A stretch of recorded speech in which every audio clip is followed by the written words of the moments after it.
You're listening to the 40 Fit Radio podcast, dedicated to the 40-plus community. Join us as we discuss the truth about fitness and health using science, reason, and the experiences of our host and content experts. Welcome to the 40 Fit Nation.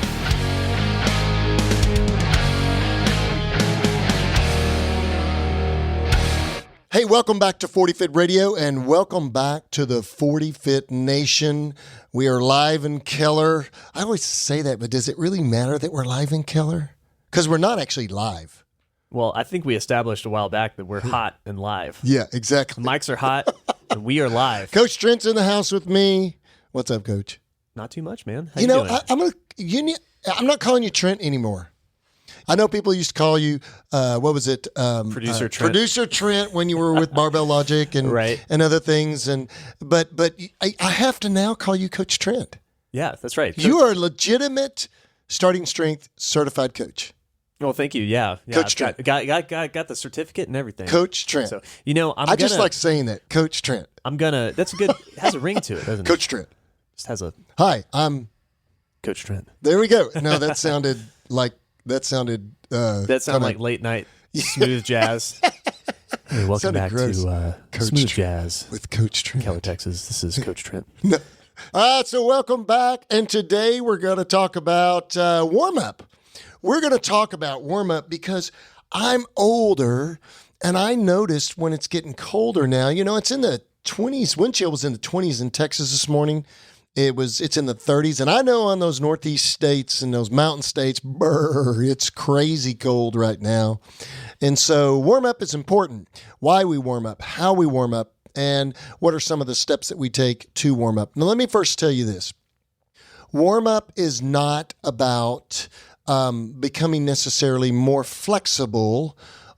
It's really more about becoming more mobile and warm.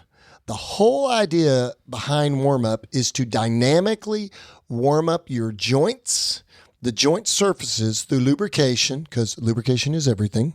Motion is lotion. That's right. Yep. And also to warm up, to increase the body temperature and increase the blood flow into the connective tissue, which would be the tendons and ligaments, and then the musculature, the muscle bellies too. So warm up is really about basically getting your body primed and ready to lift. Right. Okay. I'd say also maybe it's getting you kind of said it, it's kind of priming your nervous system to exert itself at a high intensity level. Because we don't really, like every day, like day-to-day life, even if you're doing activity outside, you don't put a whole bunch of weight on your back and walk around with it, generally speaking. And so, there's definitely an element of priming your central nervous system to just getting simply ready for movement patterns. Innervate that muscle and I think you're basically kind of getting your wiring firing and getting your wiring firing. Ooh, I like that. And so you're just trying to kind of get things moving and ready to roll, and you are priming your motor system, your movement patterns, and those types of things. So. To contract efficiently. Yep. Yeah, that's right. So it's in the name. A warm up is to get warm. Yes. And that's important this time of year because it is cold outside. It's getting colder, even for you folks around us in the southern states. It does get cool here occasionally, too. It'll probably be 80 degrees on Christmas. But I find that when it is cold outside, you've got to do a little bit more than you're used to during the summer months to get to the same spot before you're ready to lift. Yeah, and I don't know about you guys. And Trent, you may have not experienced this yet because you're a wee younger man. Haven't seen as many moons. No, you haven't seen the world rotate as many times as I have. But one thing I notice is, and some of you guys might connect with this out there in the 40 Fit Nation, is that my joints, specifically my knees mostly, and my shoulders, not my shoulders as much, they're pretty good, but I feel it sometimes, but my knees and my back more than anything, is that before I train, now I notice that I'll be a tiny bit achy, just a little bit, and a little creaky, and it just seems harder to first start loading my knee surfaces and my joint surfaces, and really connective tissue-wise, I don't have that much problem. My tendons and ligaments are kind of ready to rock and roll, but it's really just more my joints. You feel kind of like a rusty hinge. Yeah, I won't say I get some WD-40 in there. What are you trying to make me feel old? That's terrible. Well, you just hammer me like that, just like some old thrown away piece of machinery, like the Tin Man on what was that show? Not Alice in Wonderland. That's Wizard of Oz. Wizard of Oz, yeah, Wizard of Oz. Right. There we go. There was a moment of silence there when my brain had to work. But I noticed that my joints just feel a little tender to first start loading. So what I like to do is first get warmed up. Now, I know within the strength world, within the barbell world, the idea is the warm up is basically built off of your first empty bar sets. But I can tell you there are times when I go under the bar and that's uncomfortable. Yeah. That's really uncomfortable for my shoulders. It's uncomfortable for my knees and for my back. And so I find that if I want that to be a little bit more comfortable, and yes, I'm saying I want it to be a little bit more comfortable. I don't want to associate training with discomfort. Right. As much as possible. I don't mind doing hard. Hard is great. And grinding out of the bottom on a squat or a deadlift or lifting hard or doing some other accessory lift or doing even some high intensity interval training. I don't mind hard and I don't mind suffering, but I don't want to have to hurt when I don't have to hurt. Yeah, that's right. This stuff is not productive. Right. It's not actually doing anything other than to warm you up. So don't kill yourself in the warm-ups. Right. Well, we've got a lot of members here that, it might be if they just start with the barbell, they're not warmed up till the second working set. Their third working set is the best great because they're finally warm. Yeah. But the first one, they weren't warm at all. Yeah. And so, absolutely. It's totally reasonable to take some time to do other stuff before you get under the barbell. Right. So let's talk about that. Right. So, but let me say this real quick first. The phenomena that you're feeling when you first start to lift and you get under a load and your joints feel a little achy or it's almost like you just can't load them to the level that you want to because they feel a little hesitant. Yeah. I say it's a little hesitancy in my back or in my knees and really wanting to get down there and load. It's not because it's not because I don't have the mobility to get there. Right. It's because I just feel a little ginger in those areas. I feel a little bit sensitive in those areas is basically, that's what arthritis feels like until you get it warmed up. That's what joints that have a little bit of wear on them, the cartilage is a little thinner, the lubrication's a little less. It just takes a little bit more time to get that connective tissue and to get that joint moving and lubricated well in the way it needs to be. And then that cartilage starts responding and starts filling up and starts responding to the surrounding joint lubricants, the synovial fluid, and the joint actually functions better too. Yeah. So what do we do to warm up? What do we do generally? If my client in the gym doesn't have any problem getting under the bar or any problem doing high intensity interval training, if we're doing a conditioning workout or doing a row or something on the Echo bike or something like that, and they don't have a problem warming up, then I don't make them warm up. I don't put them through the motions just to put them through the motions. Right. But if I have clients like me who are a little older and who really would like to, take a little bit more time to get rolling, I take about 5 minutes to warm up the joints and get the body ready for work. I do not statically stretch.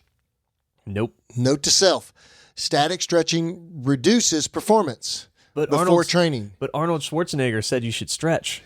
That's the secret to all of his muscle mass. Yeah, that and PEDs. I don't know if it's actually in the Arnold Bible, but I think I've heard people cite Arnold a lot of times about secret stretching was the secret to his body. It's like first of all, no. Yeah. His mom and dad was the secret to his body, plus some select chemistry. And a lot of training. And a lot of training, right? So, but yeah, you're right. Yeah, we know pretty definitively now that statically stretching and holding poses for a length of time actually reduces the ability of your muscles to contract. Yeah. And performance. It reduces speed. More flexible runners aren't faster runners. More flexible lifters aren't better lifters. And there is no correlation that I know of in the literature between being more flexible and injury reduction. I wish there were, but there's just not right now. So, but our warm-up that we're talking about is really more dynamic. It's about 5 minutes long, if that. So what I want to do is, first of all, if it's cold outside, I keep my warm-ups on. Yeah. I keep my gear on.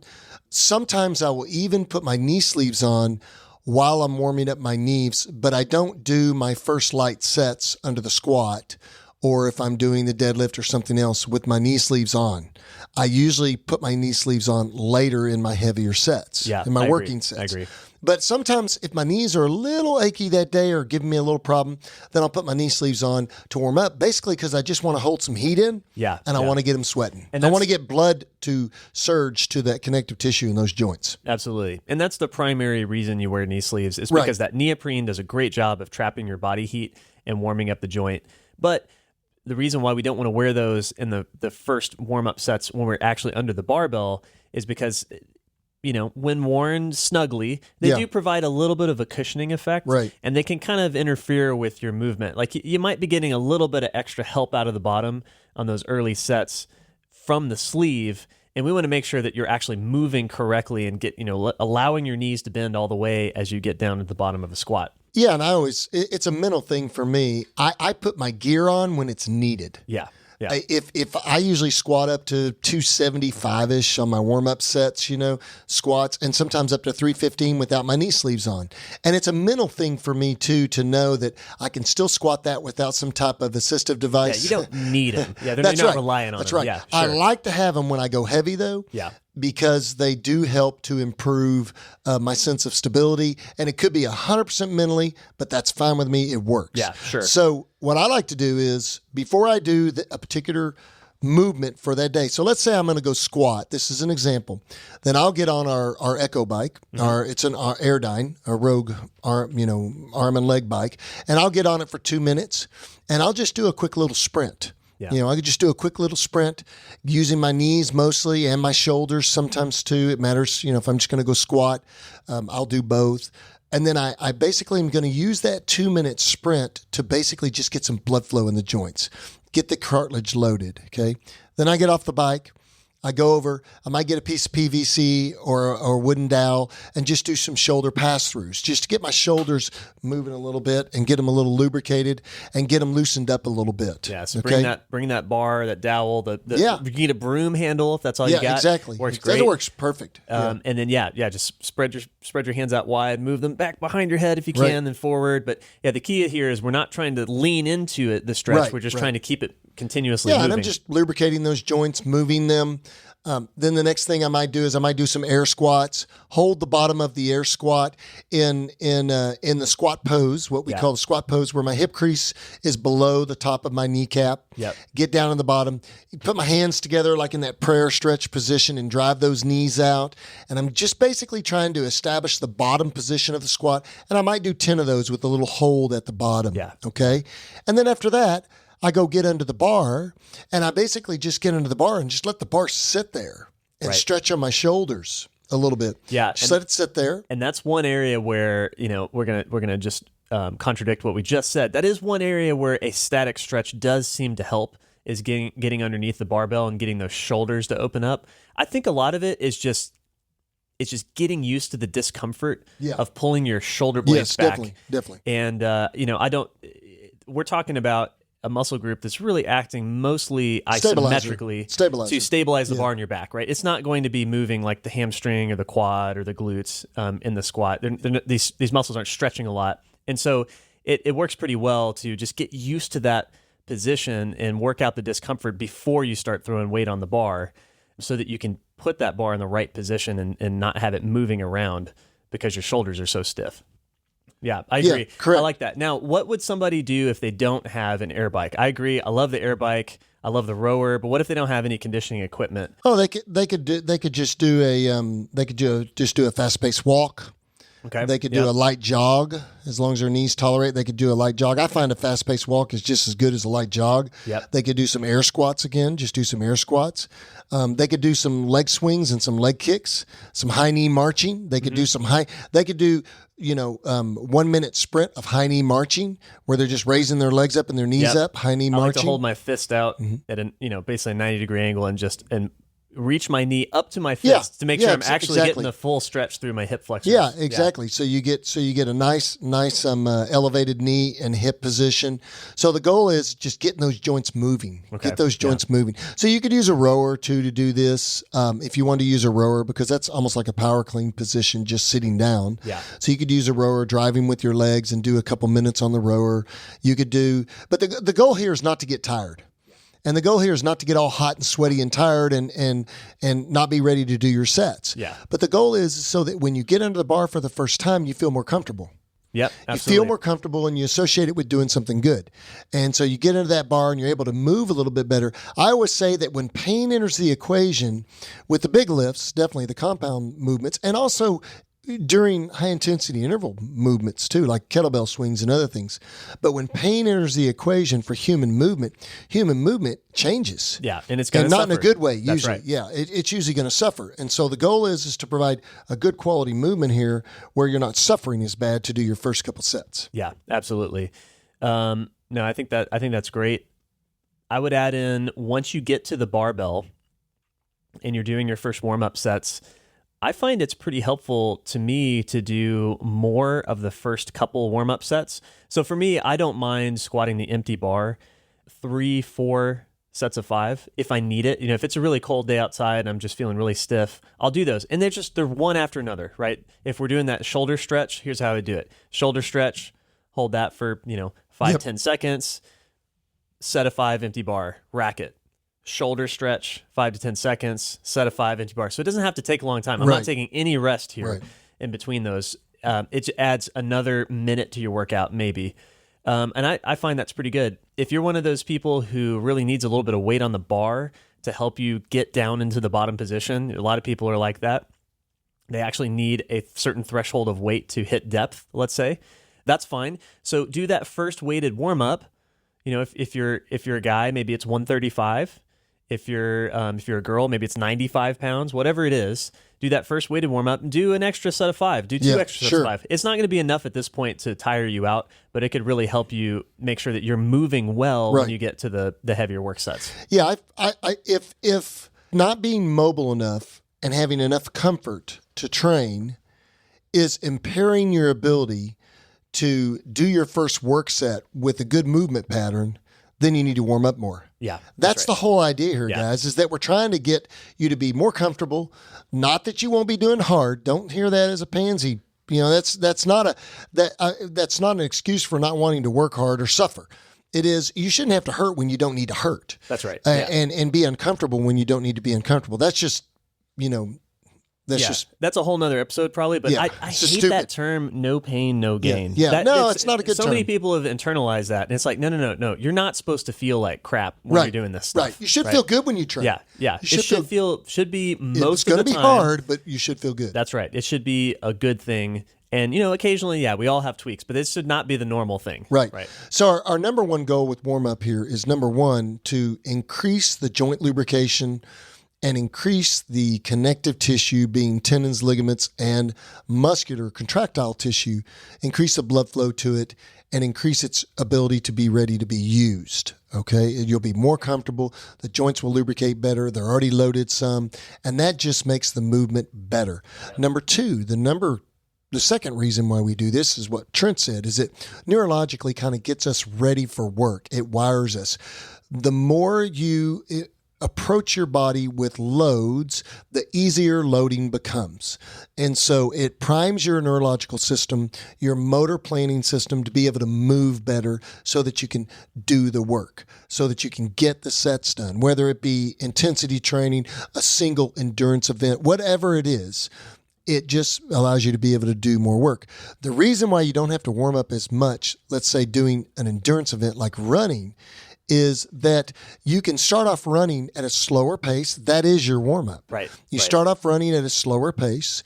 You get a little bit of a sweat on, and then you get into your working pace. Right. And so you use the event itself as a way to warm up. Yeah. Now, you could do dynamic leg swings, walking lunges. You could do things like that, and it might help a little bit. But you could also just walk, and then fast-paced walk, and then jog, and then get into your running pace. Well, yeah. Same with like a rower and a bike and other events. I think about it like in terms of intensity too, right? Like you don't most of us are not lifting. Let's say you're going to squat 315 for a workout, or you're going to squat 205 for a workout. Right. Most of us aren't doing anything in everyday life that involves loading our backs with that much weight and squatting down, right? Whereas, a slower paced long distance run is not, it's much closer to our everyday locomotion, right? So it requires a little bit more preparation when you're doing things that are higher up the intensity curve.